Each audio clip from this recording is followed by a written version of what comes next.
જય શ્રી કૃષ્ણ। આજે આપણે મહાલક્ષ્મી વ્રતની વાત કરીશું। મહાલક્ષ્મી વ્રત ભાદરવા સુદ આઠમના દિવસે કરવામાં આવે છે।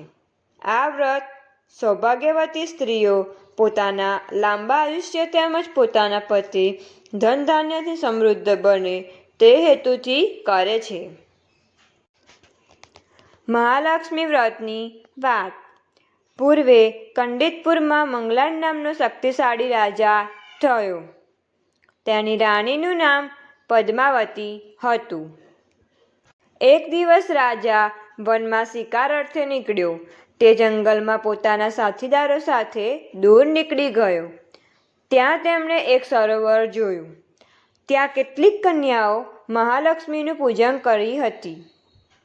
રાજાના સાથીદારે ત્યાં જઈ પૂછ્યું કે તમે આ શું કરી રહ્યા છો?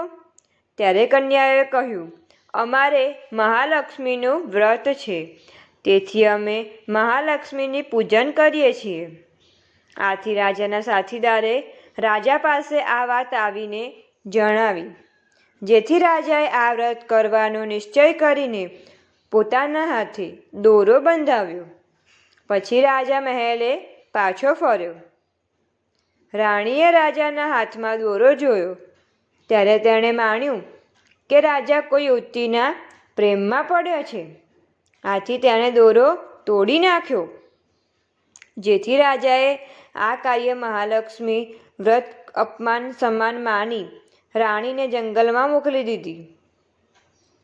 બેહાલ દશામાં ભટકતી રાણી એક દિવસ વસિષ્ઠના આશ્રમે ગઈ અને પોતાની આપવીતી કહી। વસિષ્ઠે કહ્યું, તે મહાલક્ષ્મીનો અપરાધ કર્યો છે, તેથી તારી આ દશા થઈ છે। જો તું મહાલક્ષ્મીનું વ્રત કરીશ તો તારા દુઃખનો અંત આવશે। વસિષ્ઠ ઋષિની આ વાત સાંભળી રાણીએ મહાલક્ષ્મીનું વ્રત કરવાનું ચાલુ કર્યું। આ વ્રતના પ્રતાપે કરી એક દિવસ રાજા શિકાર અર્થે નીકળેલ। તે ફરતો ફરતો આ આશ્રમે આવી પહોંચ્યો અને પોતાની રાણી પદ્માવતીને ઓળખી ગયો। તે તેને પોતાના રાજ્યમાં લઈ ગયો।